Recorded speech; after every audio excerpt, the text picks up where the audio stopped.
ఏయ్, నాకు తనంటే చాలా ఇష్టం, కానీ ఇది ఎప్పుడు తనతో చెప్పలేదు.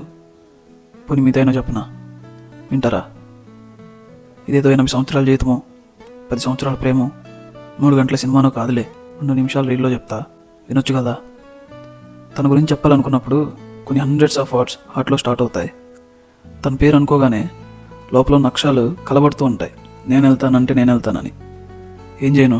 తన గురించి ఒక్క మాటలో అంటే టైం అంతా పాజ్ అవుద్ది. తనతో జీవితం ఆశ ఎంత ఆనందాన్ని ఇస్తుందో. తనతో నేను నడుస్తూ ఉంటాను, నిజంలో కాదు ఆలోచనలో. తన చేతి నీడ తగిలిన అదేదో తెలియని పరవశం బాడీలో. తనతో మాట్లాడే ఒక్కో మాట, ఒక్కో క్షణం స్లో మోషన్లో వచ్చే అలలాగా ఫ్రీజ్ అయిపోయి చాలా అందంగా ఆనందంగా అనిపిస్తాయి. తను నవ్వుతుంది చూశారు, ఆ ఫ్లవర్ మీద సీతాకోకచిలుక రెక్కలకున్నంత అందం. తన మనసు మా అమ్మ ప్రేమగా తినిపించే ఆఖరి ముద్ద ఎంత మధురంగా అనిపిస్తుందో అంత స్వచ్ఛంగా అనిపిస్తుంది. ఈ మేఘాలు వర్షాన్ని హోల్డ్ చేసినట్టు తన పొగరు కూడా తన సెల్ఫ్ కాన్ఫిడెన్స్ని, తన ఇండిపెండెన్సీని, తన యాటిట్యూడ్ని హోల్డ్ చేస్తూ చాలా గౌరవంగా కనిపిస్తుంది. తన కళ్ళు ఎలా ఉంటాయి చెప్పనా? ఆకాశం అంతా చీకటి కప్పేసిన రాత్రి, దూరంగా వెన్నెల్లో చందమామ అలా వెలుగుతూ ఉంటే అంత వెలుగులో కూడా ఒక నక్షత్రం మెరుస్తూ ఉంటుంది చూసారా? అంత మెరుపు, అంత మాయ ఉంటుంది తన కళ్ళల్లో. తన నడక తగిలిన నేల కూడా ఆనందంతో ఆకాశానికి ఎగురుతుంది.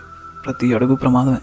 తను నాకెప్పుడు నాకు నచ్చిన అమ్మ, తను నాకెప్పుడు నాకు నచ్చిన ప్రేమ, తను నాకెప్పుడు నాకు నచ్చిన సినిమా, తను ఎప్పుడు తానే.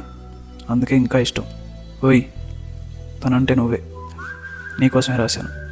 Dedicating to all beautiful women's who existing on earth. Thank you for existing.